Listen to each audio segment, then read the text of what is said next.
हाँ बिल्कुल उधर बुला रहे कि चावल से झांट बेलू गरम पतीला होगा कि तोहरा आँख नीला नीला बातुसीला होगा तोहरा आँख नीला नीला बातुसीला होगा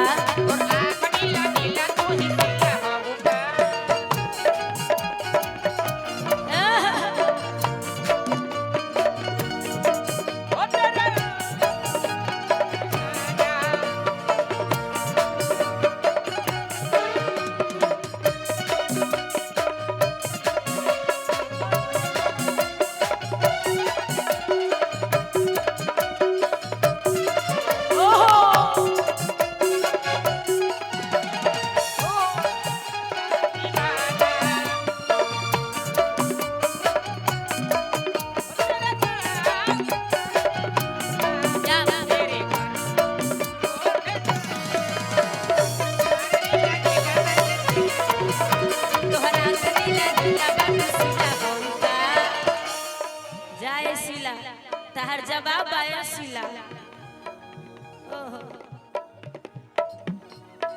ए शिला के जवाब नहीं थे शिला हाँ शिला जी के साथे फोटो खिंचवा लो शिला जी के साथे फोटो रो सब खींच ली ठीक बा ये ओरिजिनल शिला ये हो गई बलमुआ के बल्लम भी गाएंगे मेरे भाई कि घर में छिपकली जैसे छिपके दीवार से घर में छिपकली जैसे छिपके दीवार से ओ सही छिपक जा तू अपना भतार से ओ सही छिपक जा तू अपना भतार से देखी ई हमरा जीवन के सबसे बड़ा गाना हटे सुपर डुपर गाना भाई बहुत ज्यादा वायरल हुआ है और इसी गाने से हमको लोग जानते हैं वो भी मैं गाऊंगी बलमुआ के बलम मैं फिर से गाऊंगी भाई दूध के फैक्ट्री गाऊंगी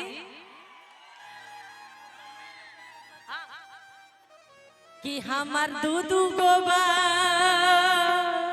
लगला बने इन्हें हाथ दी के गाना ना हो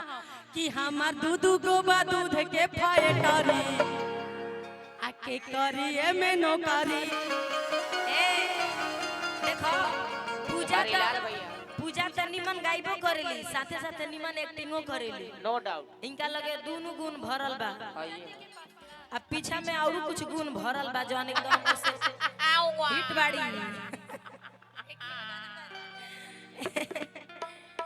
की चीज तो हर एवन ब्रांड बाटे हो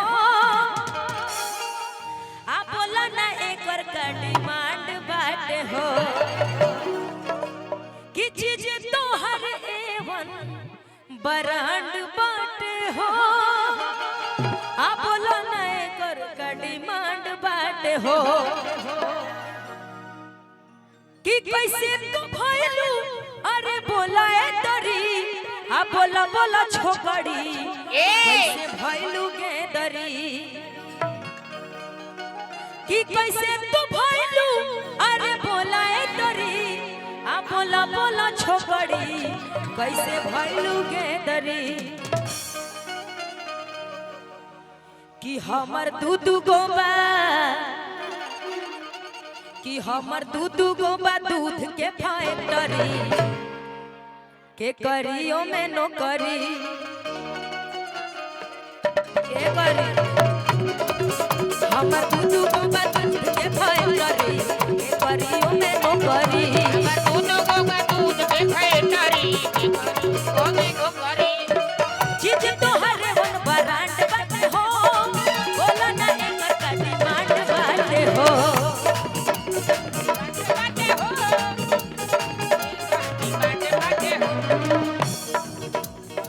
अच्छा अरविंद मामा जी एक मिनट रुकी यहाँ के भोजपुरी कलाकार लोग के सार्वजनिक मामा हो ठीक बा सबे कोई के मामा है यहाँ के तो मामा जी के तरफ से ढेर रुपया के आशीर्वाद मिलल बा प्रणाम मामा जी की चीज तो हर एवन ब्रांड बाटे हो आ बोला ना हो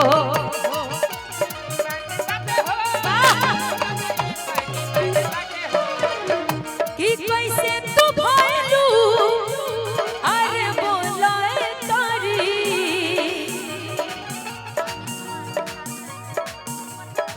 हाँ हाँ अरविंद मामा जी नचावा हो पूजा धाल ए नेहा दीदी के सारी लेल हो चाहे पवन सिंह हो ए मामा है ने अब सोचा तारा कि रुपया हम बगली में छुपा ली है आ तनी हाला कर यार ई मामा झारखंड के हवे ए मामा बगली में रुपया लेके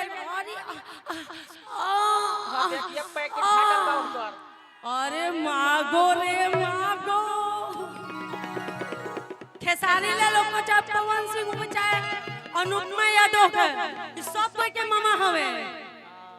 पवन सिंह भी इनका पैर छुए ले हम उतर पैर छुए तनी पैसवा गोल लगा तनी आशीर्वाद दे मामा हां पैसवा ने पैसा नु कलाकार चाहिए हो तू ध के पैसा निकालत है भला बताए हाय धरी ला सब तो है कि कैसे तू भइलू अरे बोलाए तरी बोला बोला छोकड़ी कैसे भइलू गे दरी कि हमर दूध गोबा लावा लावा ने पैसा लावा कि हमर दूध गोबा दूध के फाय करी के करियो में नो करी करियो में नो करी हमर दूध गोबा दूध के फाय करी के करियो में नो करी दूध गोबा दूध के फाय करी करियो में नो करी ए राजा राजा राजा करे जगे समाजा उठा लो तनी कोरा बेटाई खूबे मजा ए राजा राजा राजा करे जगे समाजा उठा लो तनी कोरा बेटाई खूबे मजा ओय जा बड़े बड़े में ओ माने समने भाई देखिए सपना जी के तरफ से भी रुपया मिलल हमरा पियर फराक वाली के तरफ से पूजा जी के तरफ से और शीला जी के तरफ से एकदम वाइट के मैं नाम भूल गई हूँ इतना से जिया जी के तरफ से और आपके भी तरफ से इनका इतना से थोड़ी काजल जी के भी तरफ से देखिए ये कलाकार की तरफ से सम्मान मिलता है ना तो समझिए कि दिल गदा गद हो जाता है। शीला जी की तरफ से भी मिला है मामा जी की तरफ से क्या बोलूं 5,101 रुपया के इनाम सभी कलाकारों के लिए और मामा जी ना अरविंद मामा ए मामा कहाँ बड़ा है यार ए मामा आवा ना तू तो डाल्टनगंज का होन मामा ए मामा मम्मी में रंग डाले दो मामा के लिए अगर मेरे मामा आप लोगों की मामा है ना तो हाला करके बोलो ना यार ए मामा मम्मी में रंग डाले दो ए मामा मम्मी में रंग डाले दो ए मामा मम्मी